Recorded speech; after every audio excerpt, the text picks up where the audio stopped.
Miley, Miley, Miley, what have you done to make this song so damn catchy? So I'm going to break down this song, Flowers by Miley Cyrus, to see what techniques she's using to make this song so powerful and so effective. So we're going to have a look at the melody, the rhythm, the chords, the structure, so we can learn what writing techniques have been used and how can we implement that ourselves, because this isn't a far out, crazy, super creative song. This is just a song that uses the fundamental songwriting techniques and uses them really well to create an effective story that is, or it's catchy. I mean, how many months in a row have you been singing this song? It's because she's using great techniques. So what are they? We're going to unpack that. And then I want to show you how you can take these techniques and actually implement them into your own songwriting so you can write effective and powerful songs. So that's where we're heading.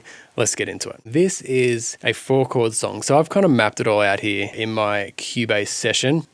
A minor, D minor, G, C. And then she drops in that E7. Every time she pretty much changes sections, she's going E7. So it's at the end of the pre-chorus here leading into the chorus. It's also at the end of the chorus here when that leads into the hook. That 7th note, that being an E, but then if you add that D in with that 7, just kind of that bit of tension, which then resolves really well to the A. So she's using that technique every time she kind of wants to change sections and just add that tension. That E7 kind of comes in. Other than that, this is a 4-chord song the whole way through. I love at the end of the chorus here, it just does hit that F when she kind of turns that around. It leads into that E7 really well. Ooh, I can love me better than you can. So let's have a look at the melody. This is the bit that I reckon is the winner. So this is where you can grab the most from, kind of having a look at what she does here in the melody. Chords for me, harmony, you can get away with 4 chords, just figure out which ones work with the melody, and that's what she's done here. Used 1 chord as that extra tension, but she's not gone crazy with chords here, which I'm a firm believer you don't need to do that to make a great song. What you do need to do really well is the melody. So let's have a look at that here. I've mapped that out. This is your verse melody. So all right, we're resolving around the 1. So A being the 1, so we're going C, B, A. 3, 2, 1. And that's not a crazy melody. It's kind of catchy, it's kind of cool, it's building the song, but it's just 3, 2, 1. So the other thing you'll notice on this is it's offbeat, this being the 1. 1, 2, 3, 4. So it's la-di-da, la-di-da, always on the offbeat, not straight. Probably the other thing in the verse is this is the first beat of the bar. So it's a downbeat. So we're noticing that the first verse comes in before the downbeat, which I think is really cool. And then she's classically used setup, repeat, change. Setup, repeat, change. Really good melody writing. Rather than being 3 different lines here, she's gone setup, repeat, change, and then exactly the same for the second part of the verse. Sorry. Now we get to the pre-chorus. She brings in a bit of tension by kind of doing quicker notes. La da na in the verse. I didn't want to leave you. I didn't want to fight. Sounds a bit silly on my nylon string MIDI file here. I didn't want to fight. Started. And then this climbing scale up to the chorus, which hits that D, which is the same D that comes up in the E7 to add that sort of tension. So what's great about this is she's gone up a level from the first one. C, B, A, C, B, A. So it's kind of from the C going down to the 1. Straight here, she's gone straight up to that D. So the pre-chorus, she's gone up to the 4th. So we're hearing a note that we haven't really heard in the song before. We're still quite syncopated. We're not on the beat yet. It's still like in between those 2 downbeats. Then when we get to the chorus, everything kind of changes. So first of all, we jump straight up to an E. So that first note of the chorus is the first time that E's been played in the song. So straight away it's something new, something fresh. The other thing she's doing is she's starting after the beat. So this is the downbeat here, and she's coming in on beat 2. So for the verse, for the pre-chorus, she's been before the beat, kind of leading the song in, and now she's started after the beat. So that's a really, really good songwriting technique. If you can kind of change out where your parts start, it gives it real separation. It's not hard to do, but it makes a big difference in actually making your song stand out. The other thing she's done here is we've now gone straight. So that's on beat 2, 2.5, 3, 3.5, 4.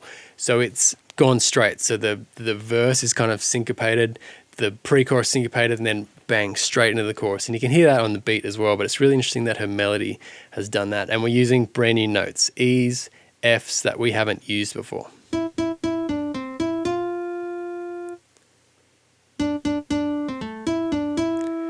I think that's interesting because that's the same melodic feel, kind of a setup repeat, but there is a little bit of a change just to sit over the new chord, but we haven't gone with something completely new. Back to what we did before. And that biddly-doo sounds dumb on the piano, but sounds good when Miley sings it. That's all kind of setting up, repeating, but then she goes up another level. So all of a sudden, this second half of the chorus, we've hit a G for the first time. So the chorus keeps climbing, keeps adding, keeps giving us new things.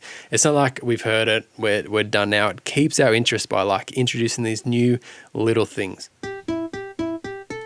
And then that A sneaks in there as well, which is the tonic of the song.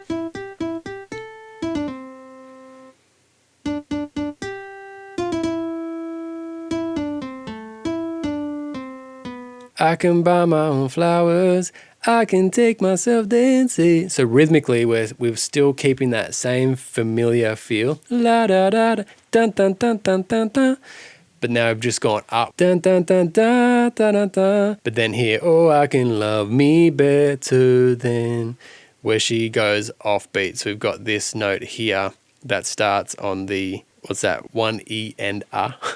Whatever, however you say that, to kind of really slow and pull the song back with this slow descending line. So we've had this kind of punchy up chorus, we keep hitting new notes, and then at the end she just kind of brings it down and slows it all down. And then we're back to that. That's the same thing we used in the verse there. I don't know if you're fascinated by this, but I think this is just good songwriting. There's just little tiny techniques you can use just to make it sound better. Probably the only other thing I would say on the chorus, it's punchy. So if we go back to the verse, a bit more flowy, la da da, la da da, we get to the choruses, bop, bop, bop, bop, bop, bop, bop. So those short punchy notes give kind of energy, just makes it feel a bit more alive and a bit more moving. So it helps that the drum beat drops in everything there, but they're not relying on the drums to give it the energy. The actual melody is giving it the energy. She's written the melody really well so that everything else can just support it. And that's what's so good about this song. So this hook, really, really punchy, really, really stabby. Billion harmonies in here, but I think the core melody is just...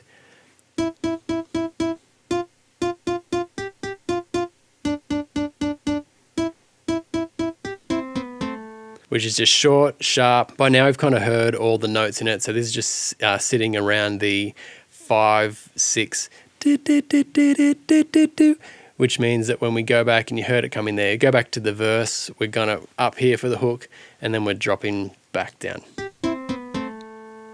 So melodically, I think they're the main things. She's introducing new notes in the chorus that give us that sort of, I haven't heard this before, and something new. She keeps dropping new things all the time. She's changing her entry point, whether she's coming in early or she's coming in late. She's kind of going from syncopated in the verses and the pre-chorus to really, really straight in the chorus. Short, snappy, energetic. It's a great melody. And I think that's why it's so catchy. The thing about this song is you just keep singing it, and you keep singing different parts of it as well. It's not even the hook, I think, that really gets in your head. The can love me better, I can love me better. I think it's the chorus, I can buy my own flowers.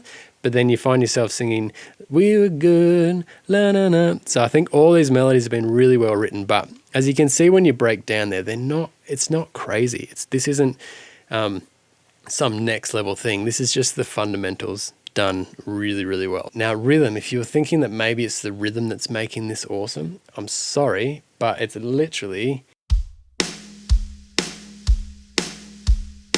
it's just a straight beat.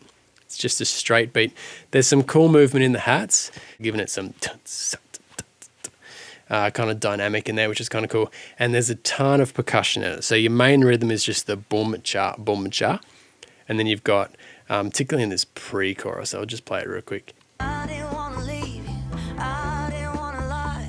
which is cool. And that's all syncopated because that's a syncopated part. And adding that syncopated rhythm means that when we get to the chorus here, and then we can just slam on,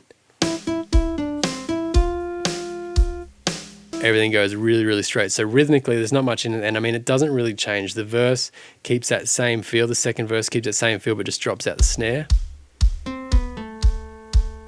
And there's nothing else really into that syncopated percussion over a really straight beat. It's got all the groove in it. And I think a lot of the groove comes from the bass line. So the drum's doing that really simple boom cha, but then the bass line is kind of moving around and walking around. I haven't played that in, but the bass is adding a lot to this song. The bass is changing some of these chords, not changing the chords, but doing some in-between notes. So I know like off the back of the C there, it's definitely running down to a B. So the bass is kind of moving around and giving this a little bit more harmony and definitely a lot more rhythm. But fundamentally, it's just a straight 4 on the floor rhythm, really straight melody and 4 chords. So that's what I love about just figuring out the fundamentals of songwriting, because then you can just write songs. You don't need to be a genius. You just need to know what works and implement that into your songs. The second thing I want to look at is the story aspect of this song. So I think for me, story in songwriting comes from your structure, comes from your lyrics, and it comes from your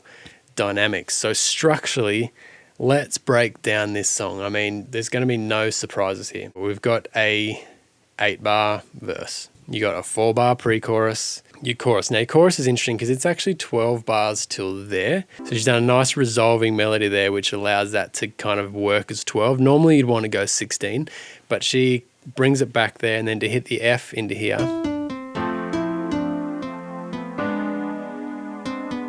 And because she's added that tension on the 13th and 14th bar, it kind of feels like it wants to go to the hook, which is just a neat 4 bars. So the chorus is interesting. It's not straight. To have like 12 bars of chorus and then kind of a 2-bar tag to make a 14-bar chorus is a little bit different. But the way she's kind of ran her melody and just chose the moment to use these different chords here has kind of made that work. And then we're rinse and repeating. It's exactly the same. Verse, 8 bars, pre-chorus, 4 bars, exactly the same chorus again, the 14 bars. Now we've doubled the length of our hook as kind of the little break at the end of the chorus, so it goes for double as long.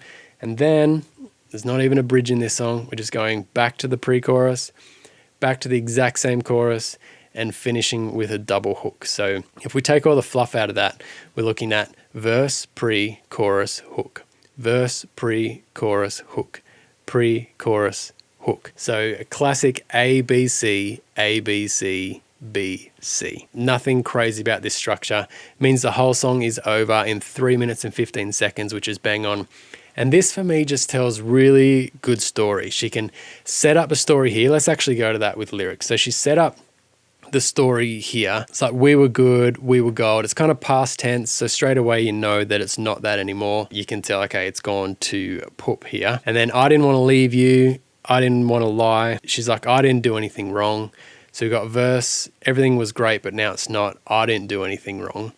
And then we kind of get to the chorus. So the whole song is about, I can love me better, right? What she's done here lyrically is kind of listed off all the things that you kind of do as a couple. She's saying, I can do it myself. I don't need you. I can do all that myself. The hook is just kind of summing all that up. I can do all this by myself. And then the hook is, I can love me better. I can love me better.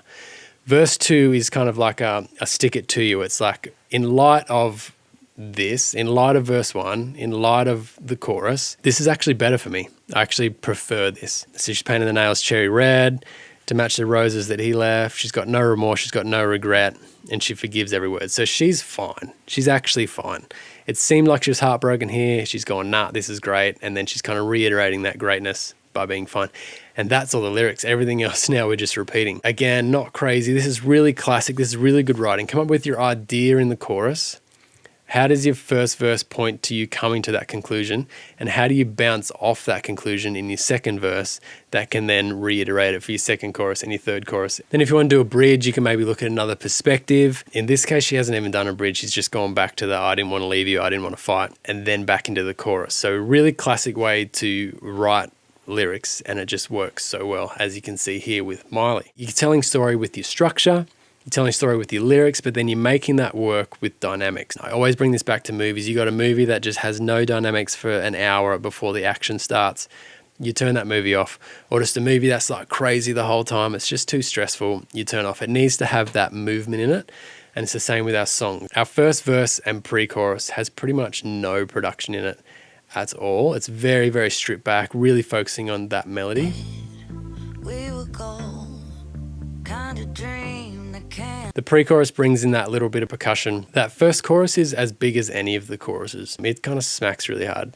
I can buy myself flowers. So dynamically here, she's left off the first beat, which I think is genius. Allows the E7, that tension from the E7 here to last for longer. Like that extra beat makes you go, and then when it's in, it's really good. Then remembered I can buy myself. But that's nice and big, brings in the whole beat there. The hook kind of goes up another level a bit just by adding all the harmonies and things, even though the bass music is pretty much the same. Then the second verse strips right back. So you're going back to exactly how the first verse was. You brought it down quite a long way, and you just got that kick drum remaining. Paint my nails. So then you get to the pre-chorus, which is really similar to the first pre-chorus. Then that big chorus is the same as the first one. Nice big hook again, and then you strip it right back for the pre-chorus before exploding into that last chorus, and then the hook goes up that extra level again. So again, kind of pretty classic here. Down, built, right down, built. So you kind of give that movement, but again, super important. It's just a fundamental part of songwriting is to write those dynamics in. Make sure your choruses hit and your verses pull back to tell the story, and then your bridge or your turn, in this case she's used another pre-chorus, is right down, and that gives plenty of space for that last chorus to kind of blow up and explode. So that's kind of the storytelling aspect of this song, done really, really well. The third thing is kind of the sound that she's gone for. So straight away, the vibe of this song is very retro. It's very old. You got that low synth in there, kind of that really sort of lo-fi drum kit. She's singing it really warm and kind of pulled back, particularly in that first verse. It's very retro. It's nostalgic. It makes you feel those, that vinyl sort of sound where it's kind of old and warm rather than being like a super bright pop thing. But then when you get to the chorus, I mean, it's so bright, it's so modern, it's so pop. So she's grabbed 2023 really, really well, but then kind of blended it with this old, warm, nostalgic thing that kind of resonates with us. Just a side note, if you are interested in the production, I wouldn't mind actually rewriting all the production of this, like recreating this and having a look at what's in the production of this song to make it sound like that. So if that's something you're interested in seeing, just let me know in the comments and I'll put that video together. I think that would be super fun. Hopefully you've got a ton out of the way that I broke this down and we kind of see what Miley and the songwriters have done for this song. If you want to implement that into your own songwriting, I have a 3-day crash course that kind of teaches all this, and we start from scratch and actually write a song together using some of these techniques that I've outlined today. That's a 3-day crash course that I've linked below. You can grab that. You can access that for free. Actually, I'll link the first video at the end here. It's a 3-part series. From there, I've actually got an in-depth course called From Singer to Songwriter, which is a 12-day in-depth, over 6 hours of training on songwriting, writing a song together the same way that we've unpacked this. So we start by writing a melody, we find chords to go around that, we find a rhythm to go around that, we add the dynamics, we add the structure, and I show you not only how, but why we're doing all that, pushing you towards being a songwriter. So not just being able to write a song, sit in your room, jam out some chords, and I've got a song, to actually be a songwriter and write that full album that you've been wanting to write, or write songs for other people, or however you want to do it, just to know every time I sit down and plug in, I can write a song. So that's the full From Singer to Songwriter 12-day course. But if you want a starter, the 3-day crash course, I'll link the video for you. You can get started on that for free and see if it's for you. When you're talking about being a songwriter, there was no doubt in the songwriter's, producer's mind that this was going to be a #1 song. It has all the ingredients that it needs to be a #1 song. So I think for them it was just a matter of timing, like when should we release this, what's kind of the buzz we can put around it to make sure people listen to it. But as far as once people got to this song, they were always going to enjoy it because the foundation and the fundamental songwriting is there. So that's what I love about this song, and that's what I want to teach you. Once you know that, then your songs can be super powerful and super effective as well. So I hope you join me for that crash course. See you next time.